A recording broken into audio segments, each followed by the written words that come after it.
السلام علیکم ورحمۃ اللہ وبرکاتہ۔ اعوذ باللہ من الشیطان الرجیم، بسم اللہ الرحمن الرحیم۔ رب اشرح لی صدری ویسر لی امری واحلل عقدۃ من لسانی یفقہوا قولی رب زدنی علما اللہم فقہنا فی الدین۔ آج کا لیسن 109 سے 111 تک ہے۔ وَلِلَّهِ مَا فِي السَّمَاوَاتِ وَمَا فِي الْأَرْضِ، اور اللہ ہی کا ہے جو کچھ آسمان اور زمین میں ہے۔ وَإِلَى اللَّهِ تُرْجَعُ الْأُمُورُ، اور اللہ کی طرف لوٹ کر جانے ہیں سب کام۔ کُنتُم خَيْرَ أُمَّةٍ، تم ہو بہترین امت، اخرجت للناس، نکالی گئی لوگوں کے لیے۔ تأمرون بالمعروف، تم حکم دیتے ہو معروف کا، اچھی بات کا۔ وتنہون عن المنکر، اور تم روکتے ہو برائی سے۔ وتؤمنون باللہ، اور تم ایمان رکھتے ہو اللہ پر۔ ولو آمن اہل الکتاب، اور اگر ایمان لے آتے اہل کتاب، لکان خیر لہم، بہتر ہوتا ان کے لیے۔ منہم المؤمنون، ان میں سے کچھ مومن ہیں۔ واکثرهم الفاسقون، اور اکثر ان میں سے فاسق ہیں۔ لن یضروکم الا اذی، ہرگز نہیں وہ نقصان دیں گے تم کو مگر اذیت، یعنی چھوٹی موٹی تکلیف۔ وَإِن یقاتلوکم، اور اگر وہ لڑیں تم سے، یولوکم الادبار، پھیر لیں گے تم سے پشتیں۔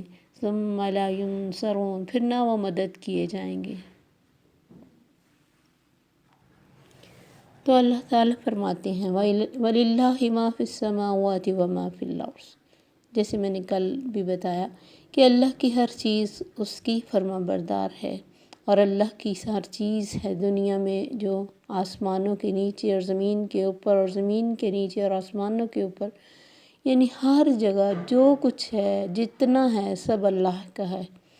ہم بھی جو دنیا میں اتنی اپنی بساط پھیلائے بیٹھے ہوتے، مثلاً آپ ایک دسترخوان سے تشبیہ دیں اس دنیا کو، جسے ہم مہمانوں کے آنے پہ بچھا دیتے، وہ کتنا بھی بڑا ہو، کتنا بھی اس پہ کھانے ہوں، کتنی دیر ہم اس پہ بیٹھے رہیں، کتنی اچھی باتیں کریں یا بری کریں، کچھ بھی ہم وہاں انجوائے کر لیں، آخر ہمیں اٹھنا پڑتا ہے، اور اس دسترخوان کو اگر تو ڈسپوزیبل ہو تو لپیٹ کے آپ نے دیکھا ہوگا ڈسٹ بن میں ڈال دیا جاتا ہے، اور اگر نہیں بھی تو آخر اسے رول کرنا ہی ہوتا ہے۔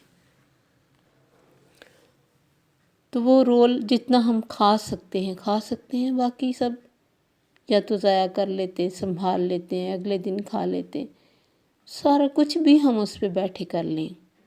یہ دنیا بھی ایک دسترخوان کی طرح ہے، یہاں جس کا جو دل کر رہا ہے وہ کر رہا ہے، اسے کوئی ہاتھ پکڑ کے روکنے والا نہیں، اور جو بھی اس پہ باتیں ہو رہی ہیں اور کام ہو رہے ہیں نا، اللہ نے زمین کو پھیلایا ہوا ہے، لیکن یہ آخر رول کر دی جائے گی۔ وَإِلَى اللَّهِ تُرْجَعُ الْأُمُورُ، کتنے بھی کام تمہارے بکھرے ہوں گے، بڑے بڑے محل ہوں گے، بڑے بڑے بینک بیلنس ہوں گے، لمبا چوڑا کاروبار ہوگا، پوری دنیا میں پھیلا ہوگا، ایک دن کسی ایک شہر میں، دوسرے دن کسی اور ملک میں، تمہارے کے لیے ہر وقت سفر ہوگا، اتنے تم بیزی ہوگے، اپنے گھر والوں کے لیے بھی ٹائم نہیں ہوگا، تمہیں اپنے پیسوں کا حساب نہیں ہوگا، لیکن رول کر کے چلے اسی کی طرف جاؤ گے جب وہ بلائے گا۔ مجھے اتنی حیرت ہوتی جب لوگ کہتے ہیں ہمارے پاس ٹائم نہیں، میں سوچتی ہوں کہ جب موت کا فرشتہ آئے گا، ہماری مصروفیات تو نہیں دیکھے گا، اس بساط کو لپیٹ کے ہمارے لیے ہمیں رول کر کے لے جائے گا۔ ہمیں رجوع سے یہ لفظ ہے، جانا تو اسی کی طرف ہے۔ کتنا ہم پھیلا لیں گے اپنے دسترخوان کو، کتنا ہم مصروف کر لیں، کوئی نہیں پوچھے گا آپ کے پاس ٹائم ہے کہ نہیں ہے، اور ہمیں سب بکھیڑے اور سب ٹینشنیں اور سب کام اور سب میٹنگز اور سب کاروبار اور سب کچھ چھوڑ کر جانا ہی پڑے گا۔ کسی کو ٹائم ملے نہ ملے، تب تو مل ہی جائے گا۔ کون پوچھے گا آپ سے آپ کے پاس جانے کا ٹائم ہے کہ نہیں؟ کون پوچھے گا آپ کے دنیا میں کتنے ضروری کام رہتے ہیں؟ کون پوچھے گا آپ کے بچے ابھی چھوٹے ہیں، ان کو آپ کو کتنی ضرورت ہے؟ نہیں، کوئی بھی نہیں پوچھتا۔ تب ہم ٹائم کے لیے رونا روتے رہیں، ہم اپنے بچوں کو مڑ مڑ کے دیکھتے رہیں، ہمیں جانا ہی پڑتا ہے، چاہے ان کو ہماری کتنی ضرورت ہے۔ جب اللہ نے ہمارا ٹائم لکھ دیا، ہم رک نہیں سکتے ہیں، تو لوٹ کر تو سب کچھ اس کی طرف جانا ہے۔ سب کام، ایک امر ہو یا امور ہوں تمہارے، جانے تو اسی کی طرف ہیں۔ تب کتنا ٹائم ملے گا؟ پھر ٹائم ہی ٹائم ہوگا دکھ سہنے کا، پریشانیوں کا۔ اب ہمیں کہتے ہیں ہمیں ٹائم ہی نہیں ہے اس طرف آنے کا۔ ہمارے تو دنیا میں کام اتنے ہیں، ہم اپنے کاموں کی لسٹ سناتے ہیں، تو سوچیں یہ ٹائم کوئی ہم سے پوچھے گا کہ تمہارے پاس ہے کہ نہیں؟ کس طرح ہمیں آرڈر ہوگا، اور ہم خود کو ہر طرح کے بکھیڑوں میں، ہم کہیں بھی ہوں گے، خود کو سرنڈر کر کے چل پڑیں گے۔ تو یہ سب کچھ رب کا ہے، ہمیں بھی رب کا بن کے ہی سکون ہے، اور اسی کا بن کے ہمارے لیے دین و دنیا کی بھلائیاں ہیں۔ لیکن ہم اس چیز کو سمجھتے، جب اس طرح ہم کہتے ہیں کہ ہمارے پاس ٹائم نہیں ہے قرآن کے لیے، ہمارے پاس ٹائم نہیں ہے نماز کے لیے، یا ہمارے پاس ٹائم نہیں کچھ سیکھنے سکھانے کے لیے، تو کتنا برا کرتے ہیں، کتنا غلط کہتے ہیں کہ ٹائم تو رب نے دیا تھا، اور اس کا ٹائم اس کے راستے میں لگانا چاہیے تھا نا۔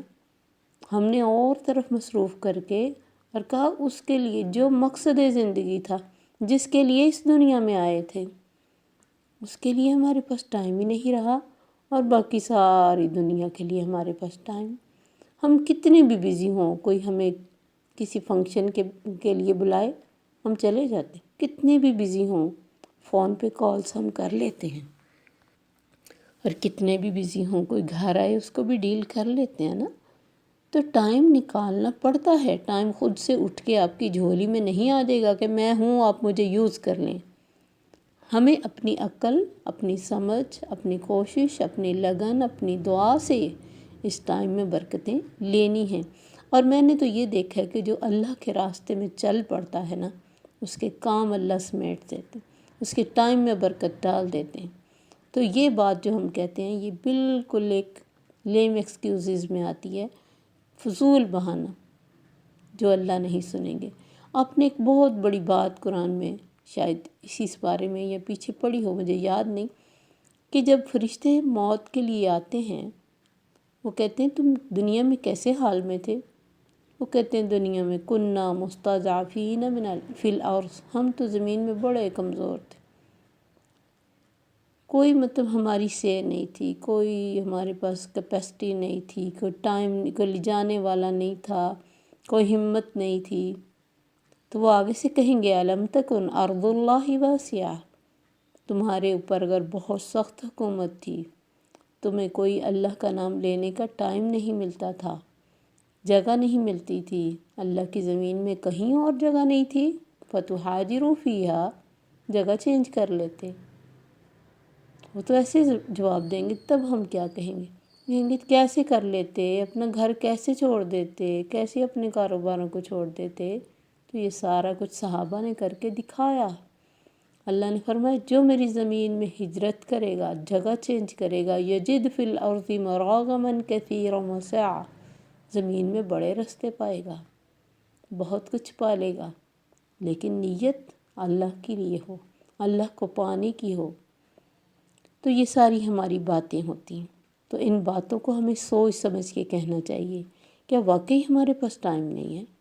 کیا واقعی ہم بہت اہم کاموں میں ہیں، اور دین کوئی اہم کام نہیں، قرآن کوئی اہم کام نہیں ہے، اللہ کے دین کی سمجھ اور سوچ کوئی اہم کام نہیں، سارے کام ہمارے اس سے اہم ہیں؟ کبھی ہمیں اپنے آپ پہ غور تو کرنا چاہیے، ہم لگے کدھر ہوئے، اور ہمارا مقصد کیا تھا اللہ کا جو اس نے ہمیں بھیجا۔ آگے اللہ تعالیٰ نے یہ دیکھیں چند آیتوں کے بعد وہی الفاظ دوبارہ رپیٹ کیے ہیں، اور اس کے پہلے جو 2-3 الفاظ ہیں وہ دیکھیں ہمارے لیے ہیں، کنتم خیر امت، 3 الفاظ ہیں یہاں، تم بہترین امت ہو۔ اب ہمیں کوئی کتنا ہی برا کہتا رہے، ہمیں دہشت گرد کہے، ہمیں کچھ بھی کہے، اگر ہم آج مسلمان ہیں، تو ہم خیرہ امت ہیں، اور ہم اشرف المخلوقات ہونے کے ساتھ ساتھ آنر کے لحاظ سے ساری دنیا پر اور جتنی قومیں حضرت آدم علیہ السلام سے لے کر عیسیٰ علیہ السلام تک آئیں، سب پر چنے گئے۔ بالکل اسی طرح اللہ نے ایک زمانے میں بنی اسرائیل کو چنا تھا، کہا تھا فضلتکم علی العالمین، تمام جہانوں پہ میں نے تمہیں فضیلت دی، لیکن انہوں نے اپنی حرکتوں سے، اپنے گناہوں سے، اپنے نبی کی بات نہ ماننے سے، اپنی بکس میں فرق ڈال لینے سے، اپنی مرضی کے دین کر لینے سے مغضوب علیہ ہو گئے۔ اللہ نے سب سے زیادہ ان کا ذکر قرآن میں کیا کہ دیکھو وہ چنے ہوئے لوگ تھے، اب تم بھی چنے گئے ہو۔ اللہ نے واضح کر کے ان کو دکھایا قبلہ چینج کر کے کہ تم اس آنر کے کسی طرح بھی قابل نہیں۔ جتنی تکلیف ان کو قبلے کی چینجنگ سے ہوئی کسی اور سے نہیں ہوئی، کیونکہ ایک طرح سے واضح اللہ نے ثبوت دے دیا کہ تمہارا آنر چھن چکا ہے۔ یہ آنر اب امت مسلمہ کے پاس ہے کہ وہ خیرہ امت ہے، لیکن ہم خیرہ امت کب بنیں گے؟ اور پھر اللہ نے فرمایا اخرجت للناس، میں نے تمہیں لوگوں کے لیے بنایا۔ تم بہترین امت تب ہو جب تم لوگوں کی بھلائی کا کام کرو۔ وہی الفاظ تأمرون بالمعروف وتنہون عن المنکر، تم اچھی بات کا حکم دو، برائی سے روکو۔ وتؤمنون باللہ، حالانکہ ایمان سب سے پہلی بات ہے، لیکن یہاں اہمیت واضح کرنے کے لیے اللہ نے تیسرے نمبر پر ایمان کو رکھا۔ جو اچھائی کا حکم دے گا، برائی سے روکے گا اور اللہ پر ایمان رکھے گا، اور یہ کام کر بھی وہی سکتا ہے جسے اللہ پر ایمان ہو، جسے اپنی زندگی میں آنے کا مقصد پتہ ہو۔ تو اللہ نے فرمایا میں نے تو تمہیں بنایا ہی لوگوں کے لیے، تم تو نہ کالے ہو، نہ گورے ہو، نہ یہاں کے ہو، نہ وہاں کے ہو، نہ کوئی ذاتوں کا مسئلہ۔ دین تو سب کے لیے ایک، ہر ایک کے لیے۔ دین کی تعلیم حاصل کرو اور تفرقے میں نہ پڑو، اور یہ کام کرو جو اللہ نے تمہارے لیے رکھا۔ وَتُؤْمِنُونَ بِاللَّهِ، تم اللہ پر ایمان رکھو اور اللہ کے راستے میں اپنی زندگیوں کو لگاؤ، اپنے وقت کو لگاؤ، اپنی اولادوں کو لگاؤ، اپنی جان کو لگاؤ، اپنی ایبیلٹیز کو لگاؤ۔ تو کفر، شرک، بدعات، برے رواج، فسق اور ہر قسم کی بد اخلاقی اور بے حیائی اور فضول باتیں، ان سے لوگوں کو روکو۔ نبی صلی اللہ علیہ وسلم نے فرمایا تم میں سے کوئی شخص جب کوئی برائی دیکھے اسے اپنے بازو کے زور سے ختم کرے، ایسا نہیں کر سکتا تو زبان سے روکے، اور اگر اتنا بھی نہیں کر سکتا تو کم از کم دل میں ہی اسے برا سمجھے۔ یہ ایمان کا کمزور ترین حصہ ہے، کمزور ترین درجہ ہے، مسلم کی یہ حدیث ہے۔ اور نیک کاموں سے مراد توحید، سب سے پہلے لوگوں کا عقیدہ ٹھیک کرو، کیونکہ عقیدہ ایسی چیز ہے۔ اب مثلاً کسی کو اب لگتا ہے میرے گھر میں کوئی جادو کا مسئلہ ہے، جو ہماری اپنی حرکتوں سے بھی بہت دفعہ ہو جاتا ہے، اللہ کو نہ یاد کرنے سے، صبح شام کے اذکار نہ کرنے سے، اور بہت ساری چھوٹی چھوٹی باتوں کا دھیان نہ رکھنے سے۔ اب اگر وہ دن رات سورہ بقرہ گھر میں لگاتا ہے، پڑھتا ہے، فرق نہیں پڑتا ہے، تو اسے پھر اپنے عقیدے پہ غور کرنا چاہیے، کیونکہ جس کا عقیدہ اللہ کے بارے میں صحیح نہیں ہے، جو کسی نہ کسی طرح کا شرک کرتا ہے، اس کی کوئی عبادت قبول نہیں، کیونکہ یہ تو جب اس کا تعلق ہی غلط ہے، اس کی روٹس ہی خراب ہیں، تو اس کے اوپر وہ چاہے جتنا بڑا مرضی درخت بن کے کھڑا ہو جائے، اگر اس کی جڑوں میں خرابی ہے تو اسے تو پہلے اپنی جڑ صحیح کرنی پڑے گی نا۔ تو یہ جڑ ہے توحید، اور پھر اسلام میں ارکان اسلام کو پورا کروانا، اور جہاد میں کسی بھی طرح قلم سے، جان سے، مال سے، کوششوں سے جہاد کرنا، بدعات سے بچانا، قرابت داروں کے یعنی جتنے بھی قریبی لوگ ہیں ان کے حقوق کی ادائیگی، اور تمام مسلمانوں سے محبت، اخوت اور خیرخواہی وغیرہ، یہ سب نیکی کے حکم ہیں۔ تو تم اچھائی کا حکم دو، برائی سے روکو، اور اللہ پر ایمان لاؤ۔ اور ساتھ ہی اللہ نے فرمایا وَلَوْ آمَنَ أَهْلُ الْكِتَابِ لَكَانَ خَيْرًا لَهُمْ، ایمان اگر اہل کتاب بھی لے آتے، یہودی، عیسائی، ہندو، کوئی بھی ہے، اگر وہ ایمان لے آتے یا لے آئیں تو ان کے لیے بھی اچھا ہوگا۔ کیونکہ یہ فضیلت امت مسلمہ کو ملی ہے۔ اس فضیلت سے جیلس ہونے کی بجائے اس فضیلت میں وہ شامل ہو جائیں تو ان کے لیے بہت اچھا ہوگا، کیونکہ وہ بھی خیرہ امت میں آ جائیں گے۔ اللہ فرماتے منہم المؤمنون، ان میں سے کچھ مومن ضرور ہیں، لیکن واکثرہم الفاسقون، اکثر ان میں سے فاسق ہیں۔ نبی صلی اللہ علیہ وسلم نے فرمایا کہ گزشتہ لوگ یعنی یہود و نصارہ کے مقابلے میں تمہارا رہنا ایسا ہے کہ اللہ نے انہیں ایک کام سونپا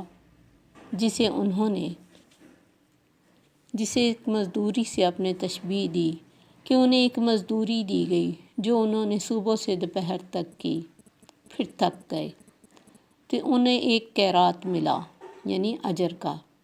اہل انجیل کو انجیل دی گئی، انہوں نے ظہر سے لے کے عصر تک کی مزدوری کی گئی، وہ بھی تھک گئے، انہیں بھی ایک ایک قیرات ملا۔ پھر ہم مسلمانوں کو قرآن دیا گیا، ہم نے عصر سے سورج غروب ہونے تک مزدوری کی اور کام پورا کر دیا، ہمیں 2 قیرات ملے۔ اہل کتاب کہنے لگے پروردگار تو نے انہیں تو 2 قیرات دیے اور ہمیں ایک، حالانکہ ہم نے ان سے زیادہ کام کیا۔ اللہ تعالیٰ نے فرمایا میں نے تمہاری مزدوری جو تم سے طے کی تھی کچھ کم تو نہیں کی؟ انہوں نے کہا نہیں اللہ تعالیٰ نے تب فرمایا تو پھر یہ میرا فضل ہے، میں جسے جو کچھ چاہوں دے دوں۔ یعنی اپنے اپنے ٹائم پہ انہوں نے جو کام کیا، انہوں نے صبح سے شام تک کی مزدوری کرنی تھی، نہیں کی، راستے میں ہی بدل کے اپنی بکس کو، اپنے جو بھی زندگی کے اصول اللہ نے دیے تھے ان کو اپنی مرضی کی طرف لے جا کے اور اپنی مرضی کا دین کھڑا کر کے تو کام کر کے چلے گئے، لیکن شام تک یعنی اینڈ تک نہیں لے کے گئے کہ انہیں جنت ملتی۔ یہی حال اہل انجیل نے کیا، انہوں نے غلو کر کے اپنے نبی کو ہی اللہ کا بیٹا اور رب بنا دیا، اور پھر اس میں بھی انہوں نے کام کو پورا نہ کیا، جبکہ ہم قیامت تک کے لیے یعنی جو سورج غروب ہونے کا ٹائم ہے، یہ دنیا کے ختم ہونے کی طرف اشارہ ہے کہ ہم آخر تک یہ کام کریں گے۔ تو یہ اللہ نے فرمایا یہ میرا فضل ہے، میں جسے چاہوں دے دوں۔ یہ بھی بخاری کی حدیث ہے۔ اس آیت میں اہل کتاب کو یہ بتایا جا رہا ہے کہ اگر ایمان لے آتے اس ذلت و خواری سے بچ سکتے تھے جو ان کے مقدر میں ہو چکی ہے، اور اگر وہ بہترین امت میں شامل ہو جاتے دنیا میں بھی ان کی عزت بڑھتی اور آخرت میں دوہرا اجر ملتا، مگر حق کے واضح ہونے کے بعد ان کی اکثریت نافرمانی پہ ہی رہی اور اپنا ہی نقصان کیا۔ لَن يَضُرُّوكُمْ إِلَّا عَذًا، اللہ فرماتے یہ تمہیں کوئی بڑی تکلیف نہیں دے سکتے، چھوٹی موٹی تکلیف ہے۔ وَإِن يُقَاتِلُوكُمْ، اور اگر تم سے جنگ بھی کریں گے، يُوَلُّوكُمُ الْأَدْبَارَ، پشتیں پھیر کے بھاگیں گے، ثُمَّ لَا يُنصَرُونَ، پھر ان کی کوئی مدد نہیں کی جائے گی۔ رب سے تو انہوں نے پہلے ہی بگاڑ لی، مدد کہاں سے آئے گی؟ وہی تو ہے جو ایک مدد کرنے والا ہے۔ کتنی دفعہ ایسے ہوا کہ یہ گروپس اکٹھے ہو کے آئے ایک دوسرے کی مدد کرنے کے اسلام کے خلاف، لیکن کبھی بھی ان کو کوئی فائدہ نہیں ہوا۔ جنگ بدر میں شیطان ان میں ایک بوڑھے کی شکل میں آ گیا کہ میں تمہارے ساتھ ہوں، کوئی فکر کی بات نہیں۔ جب اس نے فرشتوں کو دیکھا وہ بھاگ کھڑا ہوا کہ میں تو وہ کچھ دیکھ لیا جو تمہیں نظر نہیں آ رہا۔ پھر مختلف موقعوں پہ سارے قبائل اکٹھے ہو کے جیسے جنگ احزاب میں بھی، تب اللہ کی طرف سے ایک آندھی نے انہیں دوڑا دیا، تو یہ کچھ بھی اکٹھے ہو کے کرنا چاہا تھا ان کا نہیں ہو سکا۔ پھر یہود کے قبیلہ بنو قینقاع جو مدینہ میں تھا، سب سے پہلے اس کو شہر بدر کر دیا گیا، پھر بنو نذیر کو، پھر بنو قریظہ کو، وہ تو قتل کیے گئے، لونڈی اور غلام بنائے گئے۔ پھر خیبر میں بھی ان کو تکلیف اٹھانی پڑی، تو انہوں نے منت کی کہ ہمیں مزارع کی حیثیت سے ان زمینوں پہ رہنے دیا جائے، لیکن حضرت سیدنا عمر نے اپنے زمانے میں انہیں وہاں سے بھی نکال دیا۔ حتیٰ کہ یہ جو عیسائی تھے جو بڑی شان و شوکت سے نبی صلی اللہ علیہ وسلم کے پاس جن کا وفد آیا تھا، نجران کے عیسائی، انہوں نے جزیہ دینا قبول کیا اور اہل ذمہ کی حیثیت سے رہے۔ ہر میدان میں ان لوگوں نے ذلت اٹھائی، تو اللہ فرماتے کیا یہ ان کے حق میں بہتر نہیں تھا کہ اسلام قبول کر کے باعزت زندگی گزارتے، مسلمانوں کے حقوق میں برابر کے حصہ دار بن جاتے؟ لیکن جیسے کوئی انسان اتفاق سے رہنے کو پسند نہ کرے اور بے اتفاقی کرے اور اکیلا انسان تو آپ کو پتہ ہے پھر اس کو اللہ فرماتے ایسے کہ جیسے اچک لیں ان کو پرندے، نوچ لیں، کیونکہ اتحاد میں اللہ نے برکت رکھی تھی تو فرقہ بازی سے منع کیا تھا، لیکن انہوں نے وہی حرکتیں کی۔ اور ہمیں بتانے کے لیے اللہ بار بار ان کا ذکر کر رہے ہیں کہ دیکھو ان سے آنر میں نے چھین لیا، تم رہو گے تو قیامت تک امت محمدیہ ہی، لیکن صرف نام کے نہ رہ جانا، کچھ کر کے آنا۔ مزدور تو مزدوری کر کے ہی کچھ پاتا ہے نا، بغیر مزدوری کیے تم کچھ بھی نہ پا سکو گے، صرف نام کے امتی بن کے نہ آ جانا۔ یہ نہ ہو کہ تمہارے پاؤں اور تمہارے ہاتھ، تمہارے بازو چمک رہے ہوں، لیکن وہاں سے تمہیں حوض کوثر سے پانی بھی نہ ملے، کیونکہ تم نے دین کا حلیہ بگاڑا ہو، نمازیں پڑھی ہوں لیکن نبی صلی اللہ علیہ وسلم کے طریقے سے نہیں، بڑی تبلیغیں کی ہوں لیکن سنت نبوی کی نہیں۔ تو اس لیے سوچ سمجھ کے میرے پاس آنا، صرف نام سے کوئی بخشا نہیں جائے گا۔ یہ بھی کہتے تھے ہم اللہ کے بیٹے ہیں، بہت کچھ انہوں نے بھی دیکھا تھا، اور ہمارے میں تو ایک نبی صلی اللہ علیہ وسلم آئے، ان میں تو ہزاروں انبیاء آئے، ان کو تو خود سے خود یہ غرور ہو گیا کہ ہم تو اتنی چنی ہوئی قوم ہیں، ہم جو چاہیں کریں، اللہ نے ہمیں بخشنا ہی ہے۔ اور ایسی ہی باتیں مسلمان بھی کرتے ہیں۔ تو اللہ کا جو اصول ہے بخشش کا، اس کے مطابق تو یہ ہے کہ اللہ اور نبی صلی اللہ علیہ وسلم کے حکموں کے مطابق ہم نے سارے کام کیے ہوں، چاہے وہ تبلیغ کا ہی کام ہو، چاہے وہ ہمارے اپنے ریچولز ہوں، چاہے ہمارا لوگوں سے میل ملاپ ہو، کوئی بھی دنیا کا معاملہ ہو، ہم نے دین کو اور اللہ کی رضا کو مد نظر رکھا ہو، پھر اللہ کی رحمت ہم پہ جوش کھائے گی اور ہماری بخشش کا ذریعہ بنے گی۔ ورنہ ہم دنیا کے بڑے بڑے کام کر لیں لیکن اس میں نیتیں ٹھیک نہ ہوں اور طریقہ ٹھیک نہ ہو تو اللہ کو اس سے کوئی فرق نہیں پڑتا ہم کتنا کھپ کے آئے ہیں۔ ہم سے کہیں زیادہ وہ راہب کھپ گئے جنہوں نے کم کھایا، کم سویا، عبادتیں کی لیکن پایا کچھ نہیں۔ عاملۃ ناصبہ، عمل کر کر کے تھکے ہوئے، تصلیٰ نارا حامیہ، داخل ہو جائیں گے دوزخ کی آگ میں۔ تو اللہ ہمیں ایسے تمام کاموں سے بچائے جو اجر کے بغیر رہ جائیں گے۔ السلام علیکم ورحمۃ اللہ وبرکاتہ۔